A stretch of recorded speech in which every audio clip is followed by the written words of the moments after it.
एक, घरामध्ये सतत अशांती आणि संकटाचे वातावरण असेल तर त्यापासून मुक्त होण्यासाठी तुरटीयुक्त पाण्याने घर धुवावे. 2, शिवलिंगावर बेलची 3 पाने अर्पण केल्याने कार्यात यश मिळते. 3, तुमच्या दारात चिमूटभर मीठ टाका आणि कामावर जा, कार्य सुरळीत होईल. 4, काळ्या धतुऱ्याचे मूळ ताबिजात भरून काळ्या कच्च्या धाग्याने कंबरेला बांधल्याने स्वप्नातील वाईटापासून आराम मिळतो.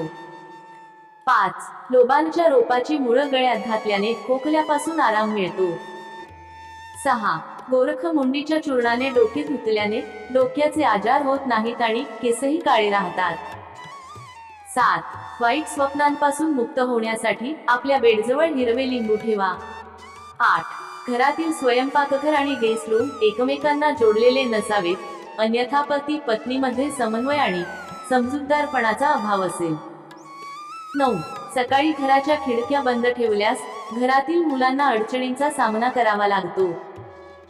10, जर तुम्हाला सूर्याच्या प्रभावाने त्रास होत असेल तर रात्री तांब्याच्या भांड्यात पाणी भरून सकाळी ते पाणी प्यावे. लक्षात ठेवा की भांडे व्यक्तीच्या पलंगाच्या बाजूला ठेवावे.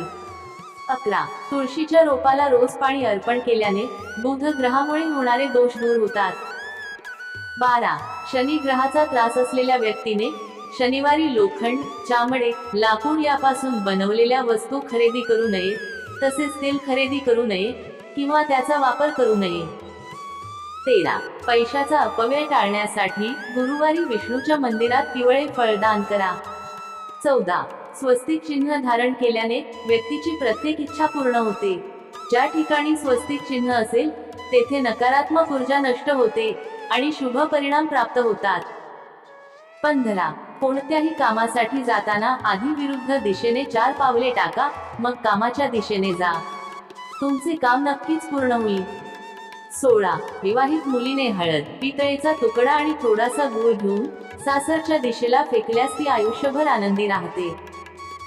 17, स्मरणशक्ती वाढवण्यासाठी चंद्रग्रहण किंवा सूर्यग्रहणाच्या दिवशी स्नान केल्यानंतर पूर्व दिशेला उगवणाऱ्या सरपंखा किंवा लोभ वनस्पतीचे मूळ घेऊन ताबिजात घाला.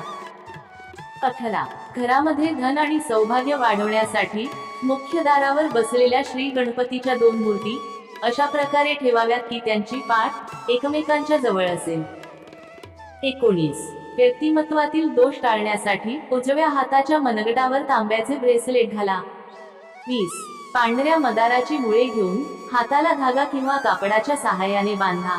एका दिवसाच्या आता ताप बरा होतो. 21, सर्दी ताप आल्यास शनिवारी बाभळीच्या मुळास पांढऱ्या धाग्यात गुंडाळून हातावर बांधावे. निरगुडी आणि सहदेवी वनस्पतीची मुळं कंबरेभोवती बांधल्याने सर्व प्रकारच्या तापांपासून आराम मिळतो. 22, धतुऱ्याचे मूळ कंबरेभोवती बांधल्याने प्रसूतीचा त्रास कमी होतो आणि मूळव्याध रोग पूर्णपणे बरा होतो. 23, वाईट ग्रहांपासून स्वतःचे रक्षण करण्यासाठी ज्येष्ठ नक्षत्रात डाळिंबाच्या झाडाची पट्टी घाला. 24, अशोक, आंबा, पिपळ, कणेरची पाने अतिशय शुभ मानली जातात. ही पाने एका धाग्यात बांधून त्यातून फेस्टून बनवून घराच्या मुख्य प्रवेशद्वारावर लटकवा. घरातील वास्तुदोष तर दूर होतीलच, शिवाय धनधान्य आणि लक्ष्मीचे आगमनही वाढेल.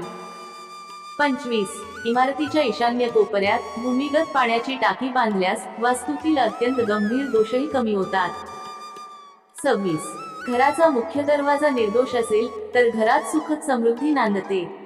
मुख्य दरवाजाच्या दोन्ही बाजूला दूध आणि पाणी मिसळून मधोमध हळदीचा स्वस्तिक बनवावा. नंतर त्याची पूजा करावी, यामुळे सौभाग्य आणि आनंद वाढतो. 27, वायव्य कोपरा, उत्तर दिशा आणि ईशान उघडे ठेवा. घराच्या या दिशा आणि कोन खुले असतील आणि उतार पूर्वेकडे असेल तर घरात लक्ष्मीची वाढ होते. 28, ज्या घरामध्ये उगवता सूर्य ईशान्येकडून प्रवेश करतो आणि थेट वायव्य दिशेपर्यंत चमकतो ते घर स्वर्गापेक्षा कमी नाही हे समजून घ्या. येथे राहणाऱ्या लोकांचे आरोग्य कधीच बिघडत नाही आणि घरात पैशाची आणि धान्याची कधीही कमतरता भासत नाही. तर ही माहिती आवडली असेल तर व्हिडिओला लाईक करून चॅनलला सबस्क्राईब नक्की करा. धन्यवाद.